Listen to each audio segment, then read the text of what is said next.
મનગમતી MGR YouTube ચેનલમાં સ્વાગત કરું છું। આજે આપણે ધોરણ 6 વિષય વિજ્ઞાનના પ્રકરણ નંબર 1 એટલે કે આહારના ઘટકો વિશે અભ્યાસ કરવાના છીએ।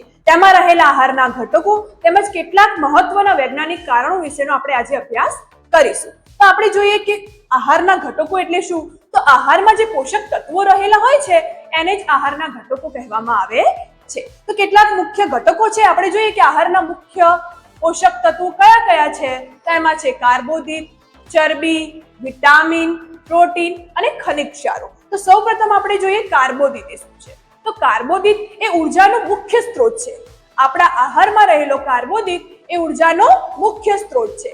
આપણે કાર્બોદિત શેમાંથી મળે છે? તો કાર્બોદિત આપણને મળે છે જેમ કે ઘઉં છે, ચોખા છે, બાજરી છે જેવા અનાજ હોય, કે પછી બટાકા હોય, સક્કરિયા હોય જેવા કંદમૂળ હોય, કે પછી આપણે જોઈએ કે દૂધ, દહીં, કે પછી કેળા હોય, કેરી હોય, સફરજન હોય જેવા ફળોમાંથી આપણને કાર્બોદિત મળતું હોય છે।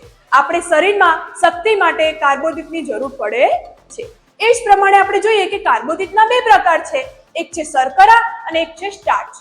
એમાં આપણે શર્કરાની વાત કરીએ તો એ સરળ કાર્બોદિત છે, એ જ પ્રમાણે આપણે સ્ટાર્ચની વાત કરીએ તો એ જટિલ કાર્બોદિત છે। બીજો પ્રકાર આપણે જોઈએ ચરબીનો, કે ચરબી શું છે? તો ચરબી તો આપણે વારંવાર સાંભળેલું છે।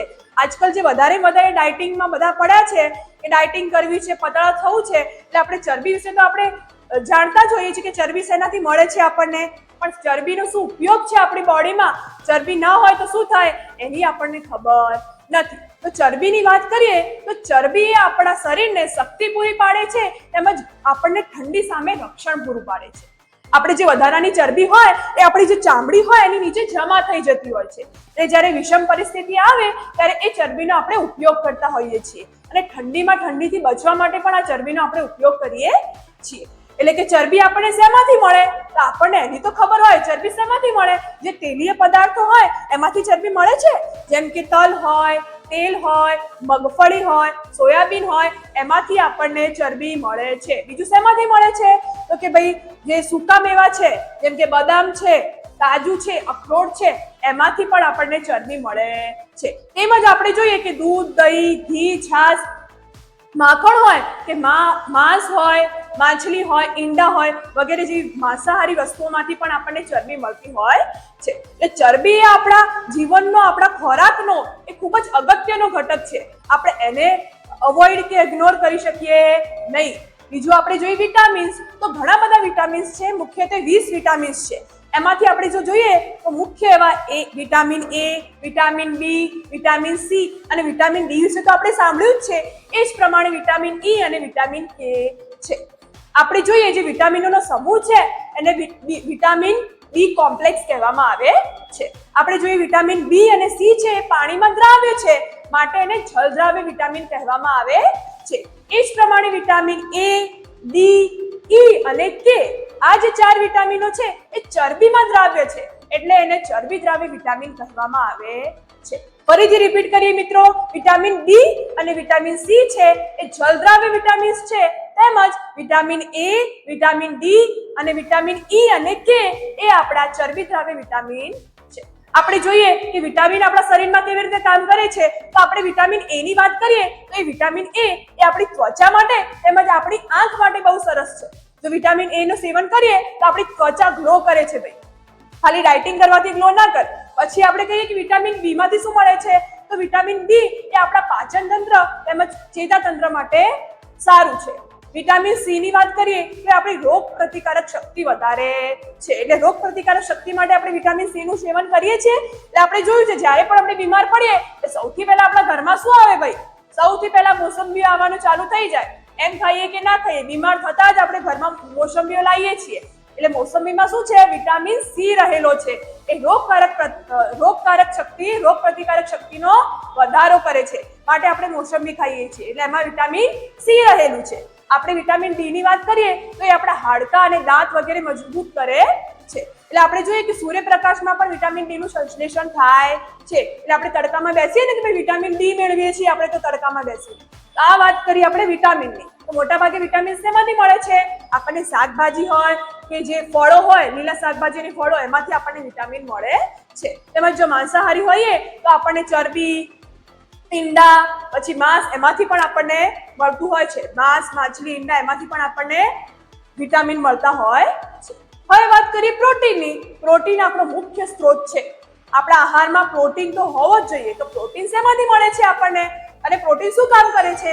તો આપણા જે કોષો છે એ કોષોને નવા કોષો બનાવવાના, તેમજ જે આપણા ચેતાતંત્રો છે એમના વિકાસ માટે પણ આપણને પ્રોટીનની જરૂર પડે છે. એટલે નાના બાળકોમાં પણ કોષોનો જે વિકાસ થાય છે એના માટે પ્રોટીનની જરૂર પડે છે. આપણે જોઈએ પ્રોટીન શેમાંથી મળે છે? તો પ્રોટીન ભાઈ આપણે જે ઘરમાં દાળો અને કઠોળો ખાઈએ છીએ એમાંથી મળે છે. તો કઈ કઈ દાળ ખાઈએ આપણે? ચણાની દાળ, મગની દાળ, તુવેરની દાળ, તો બધી જ દાળોમાંથી પ્રોટીન મળે છે આપણને. પછી આપણે જોઈએ બીજું શેમાંથી મળે? તો દૂધ, દહીં, છાશ જેવી જે ડેરી પ્રોડક્ટ છે એમાંથી પણ આપણને પ્રોટીન મળે છે. પછી આપણે સોયાબીન ખાઈએ, પછી રાજમા ચાવલ ખાઈએ છીએ ને ભાઈ, એમાં રાજમામાં પણ પ્રોટીન હોય છે. પછી આપણે જોઈએ કે શેમાંથી મળે? તો આપણે જે માંસાહારી જે માંસ, ઈંડા, માછલી છે એમાંથી પણ પ્રોટીન તો મળે જ છે. પછી આપણે જોઈએ કે ખનિજ ક્ષારો શું છે? તો ખનિજ ક્ષારો એ આપણી જૈવિક ક્રિયાઓ માટે ઉપયોગી છે. તો આ આપણા કેટલાક પોષક તત્વોની વાત કરીએ તો આપણા ખોરાકમાં બધા જ પોષક તત્વો હોવા જરૂરી છે ભાઈ. આપણું જે ખોરાક છે, આપણું જે આહાર છે, સમતોલ આહાર હોવો જોઈએ. સમતોલ આહારનો શું મતલબ છે? એટલે કે આ બધા જ પોષક તત્વો એમાં રહેલા હોવા જોઈએ. પછી ચરબી હોય, પ્રોટીન હોય, વિટામિન હોય, કાર્બોદિત હોય કે ખનિજ ક્ષાર હોય, આ બધા જનો એમાં સમાવેશ થવો જોઈએ. એટલે આપણા શરીરને જેની જેની જરૂર હોય એ બધી જ મળી રહે. કોઈ પણ એક પર આપણે ધ્યાન આપીએ એવું કરવાનું નથી. આપણે દાળો પણ ખાવાની છે, એ જ પ્રમાણે આપણે દૂધ પણ પીવાનું છે. જેમાંથી કાર્બોદિત મળે એવા શાકભાજીઓ કે વનસ્પતિઓ હોય કે પછી ફળો હોય, બધાનું આપણે સેવન કરવાનું છે. પછી આપણે જો પ્રોટીનની વાત કરીએ તો પ્રોટીન પણ આપણા શરીર માટે જરૂરી છે. જો આપણે પ્રોટીનની ઉણપ થાય તો આપણને અનેક એવા રોગ થતા હોય છે. અને પ્રોટીન જો ઓછું થાય તો આપણે નાના બાળકો જોઈએ એનું મોઢું ફૂલાઈ જતું હોય છે. બરાબર? એટલે આ બધા જ પોષક તત્વોની આપણે જરૂર પડે છે. આપણી મમ્મી વારંવાર કહેતી હોય છે કે લીલા શાકભાજી ખાઓ, શાકભાજી ખાઓ. શા કારણે શાકભાજી ખાવાનું કહે છે? તો શાકભાજી છે એની અંદર, લીલા શાકભાજીની અંદર જે લાંબા લાંબા તાંતડાઓ આવે છે એ આપણે જે અન્નનળીમાંથી પાચક ક્રિયા થવામાં મદદરૂપ થાય છે. તેમજ જે આપણી અંદર પડી રહેલો જે ખોરાક હોય છે, જે સડતો ખોરાક હોય છે, જેનું પાચન થયું નથી, એની પાચન ક્રિયામાં પણ આ જે લીલા શાકભાજી છે ઉપયોગી છે. માટે આપણે વારંવાર મમ્મી કહેતી હોય છે કે ભાઈ શાકભાજી વધારે ખાવાની. હવે આપણે કેટલાક વૈજ્ઞાનિક કારણો જોઈએ. જેમાં પહેલું છે, ઠંડા પ્રદેશમાં રહેતા લોકોના આહારમાં ચરબીનું પ્રમાણ વધારે હોવું જોઈએ. તો શા કારણે આપણે ઠંડા પ્રદેશમાં રહેતા લોકોને એના આહારની અંદર ચરબીનું પ્રમાણ વધારે હોવું જોઈએ? તો આપણે જેમ જોયું કે ચરબી છે ઠંડીથી રક્ષણ આપે છે. તો આ જે ઠંડા પ્રદેશમાં રહેતા લોકો હોય એમને શક્તિ અને ઠંડીથી બચવાની ખૂબ જ જરૂર હોય છે. તો એ લોકો ચરબીયુક્ત જો ખોરાક લે તો એમને ઠંડીથી બચાવ થઈ રહે છે, તેમજ એ પ્રમાણેની શક્તિ મળી રહે છે. માટે ઠંડા પ્રદેશમાં રહેતા લોકોને આહારમાં ચરબીનું પ્રમાણ વધારવું જોઈએ. એ જ પ્રમાણે આપણે જોઈએ કે નાના બાળકો હોય તેમજ ગર્ભવતી સ્ત્રીઓ હોય એમને પ્રોટીનયુક્ત ખોરાક લેવો જોઈએ કે જેની અંદર પ્રોટીનની માત્રા વધારે હોય. તો શા કારણે? તો આપણે જોયું કે જે નાના બાળકો હોય છે એમના કોષોએ સતત વિકાસ થતા હોય છે. એમની માનસિક અને શારીરિક વૃદ્ધિ થતી હોય છે રોજ. એટલે નાના હોય એટલે એ લોકોને વધારે પ્રોટીનની જરૂર પડે છે. એમને દરરોજ કોષોનો વિકાસ થતો હોય છે. આપણે જોયું છે મિત્રો, આપણા કરતા નાના છોકરાઓ વધારે પડતા હોય છે. એમને વારંવાર ક્યાં ને ક્યાંય વાગી જાય છે. પણ આપણે જોઈએ છીએ કે 2 થી 3 ના દિવસની અંદર એમને જે વાગેલું હોય છે થોડું એ ધીમે ધીમે એમાં રૂંજ આવતું થઈ જાય છે. આપણા કરતા એ લોકોની અંદર બહુ જલ્દી રૂંજ આવતું હોય છે.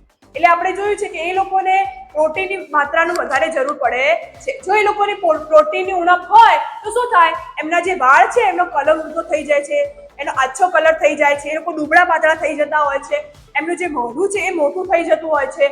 માટે એમને પ્રોટીનયુક્ત ખોરાક આપવો જોઈએ. બીજું છે કે ગર્ભવતી સ્ત્રીઓની વાત કરીએ તો એના ગર્ભમાં પણ નાનું બાળક એ વિકસિત થતું હોય છે. માટે એના અંગોના વિકાસ માટે પણ પ્રોટીનની જરૂર પડે છે. તેમજ એનું જે રુધિર બનતું હોય છે, રુધિરમાં પણ અમુક ઘટકો માટે પણ પ્રોટીનની જરૂર પડતી હોય છે. માટે આપણે કહી શકીએ કે નાના બાળકો હોય કે ગર્ભવતી સ્ત્રી હોય તેમના આહારમાં પ્રોટીનયુક્ત હોવું જોઈએ. એમના આહારમાં પ્રોટીનની માત્રા હોવી જોઈએ. પછી આપણે ત્રીજા નંબરનું વૈજ્ઞાનિક કારણ જોઈએ કે બાળકોને સૂર્યના કુમળા તડકામાં રમવા દેવા જોઈએ. સૂર્યના કુમળા તડકાની વાત કરી છે, ખરા બપોરની વાત કરી નથી. એટલે કે સવારનો હોય કે સાંજનો તડકો હોય એ નાના બાળકોને આપવો જોઈએ. તો શા કારણે? કે જે પ્રકાશ આવતું હોય છે એની અંદર આપણે જે ચામડી હોય નાના બાળકોની ત્યાં વિટામિન ડી નું સંશ્લેષણ થતું હોય છે, જે બાળકોના હાડકા માટે ખૂબ જ જરૂરી છે. માટે નાના બાળકોને સૂર્યના કુમળા તડકામાં રમવા દેવા જોઈએ. પછી આપણે ચોથા નંબરની વાત કરીએ કે દૂધ એ સંપૂર્ણ આહાર છે. તો દૂધને શા માટે સંપૂર્ણ આહાર કીધું છે કે ભાઈ દૂધ પીધું એટલે બધા જ આહારો આવી ગયા, બધા જ પોષક તત્વો આવી ગયા. તો દૂધની અંદર કાર્બોદિત હોય, ચરબી હોય, વિટામિન હોય કે પછી ખનિજ ક્ષારો એ બધાનો સમાવેશ થાય છે. માટે જ્યારે આપણે દૂધનું સેવન કરીએ છીએ ત્યારે દૂધમાં બધા જ ખનિજ ક્ષારો હોય કે બધા જ ઘટકો હોય આપણા શરીરને મળી જાય. માટે દૂધને સંપૂર્ણ આહાર કહેવામાં આવે છે. તો મિત્રો આજે આપણે જે ઘટકો છે, કાર્બોદિત છે, ચરબી છે, વિટામિન છે, પ્રોટીન છે, તેનો તેમજ આપણે વૈજ્ઞાનિક કારણો વિશેનો અભ્યાસ કર્યો છે. તો જો તમને આપણે આ વિડીયો ગમી હોય તો આજે જ અમારા ચેનલને લાઈક કરો, સબસ્ક્રાઇબ કરો અને વધુને વધુ શેર કરો.